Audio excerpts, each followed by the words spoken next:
opportunity for organizations to get really good talent, but they need to really handle that well so they don't get frustrated. You know what they say, overqualified, underpaid is the most secure job you have.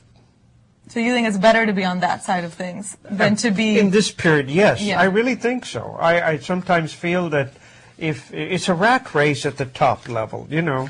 I mean, you're competing with a lot of people.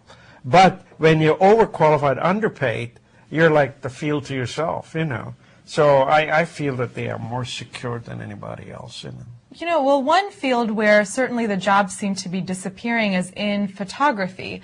Those who studied photojournalism and, you know, were used to making their living taking pictures for magazines and newspapers are having a tough time now. Even people who used to do portrait photography for families or for actors and actresses. The fact is that there are a lot of amateurs who are undercutting their prices because they can take really good pictures. They've got great digital cameras and technology that they can use at home.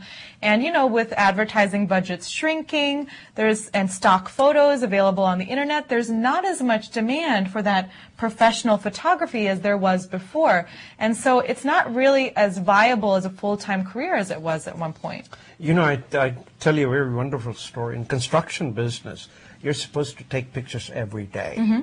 It's the best business for a photographer because the owner, the general contractor, the subcontractors always want someone outside. Mm-hmm. Even though today everybody has a camera, you know, including every phone has a camera and the others, they still depend on the professional photographers to take pictures on construction site. One of the very best businesses, if you're a real photographer, to go work for, independently of course, to work for these owners and the general contractors. That's some good advice. Yeah.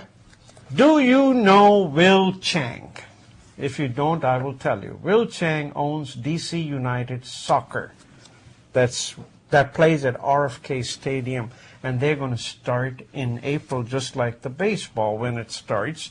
Now, Will Chang has done something very unusual. He's the one who financed $1 million arm. If you don't know this, in India they had a contest. They wanted to find the fastest baseball pitcher. So they advertised that if you can pitch at 90 miles per hour, you may win $1 million. So he found 2 of them, and they're with Pittsburgh Pirates right now as we are speaking. So now he's got a brilliant idea. He wants to get $1 million kicker. So he wants to find a kicker from India. And this time he says, you know, baseball is not played in India. So it was just a fluke and he got somebody up there. But soccer, which is called football, is played in India. So there are a lot of players up there. So he's going over there to find himself a diamond in the rough, so to speak. And it is going to come from India. $1 million kicker from Will Chang of DC United. If you want to see some of the most powerful businessmen in India, then head over to the private helicopter pad at the Mahalakshmi Racecourse in Mumbai. At this place, you have got all the top CEOs, you know, the Ambanis and all of those guys getting in their private helicopters for the equivalent of $2,000 an hour to get to one place from another. So the industry of private planes and helicopters for transportation for these executives has grown 20% in just 1 year. In part, this is because prices have gone down, but there are a lot of people who are looking for this kind of very elite mode of transportation. I think given Bombay traffic, that shouldn't be too surprising. Even though we have seen this growth in the use of private helicopters and planes, we have a problem in India still in the infrastructure of the aviation industry. There aren't enough pilots or engineers who are trained in helicopters. There's not a warehouse for spare parts. And even airports are limited in India at this point. So while this is an area where growth is certainly happening, we haven't been able to keep up necessarily with the infrastructure. You know, there's a regulation in India which says no pilot of any kind carrying a different passport than an Indian passport will be allowed to work in India. So that's why they have a shortage. Well, yeah, and we have a training issue. We need to train more Indians up to do these jobs. And the Indian government has announced it will invest $80 billion over the next 10 years in the aviation industry. Wonderful news. By the way, folks, last week we were at the U.S.-India Business Council downtown, which is run by the U.S. Chamber of Commerce. And that's where they had capital-to-capital flight from Air India presentation.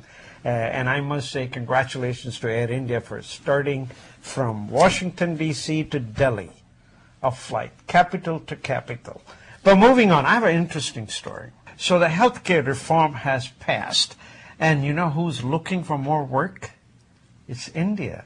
The companies out there, they're experts in outsourcing. 32 million more people are going to be added. That means the backroom office will be busy.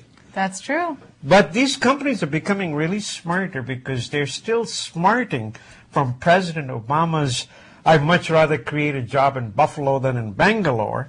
So what these guys are doing is they're actually coming in, buying small healthcare companies, and then putting people up there, hiring some Americans, and then outsourcing some of the work in Bangalore. So in other words, they're doing it in Buffalo and in Bangalore. So they are the biggest winner of the healthcare reform business. Well, you know, the reality is that insurance companies are really going to have to cut costs. Yeah. And one of the ways they can do this, like you said, is from outsourcing.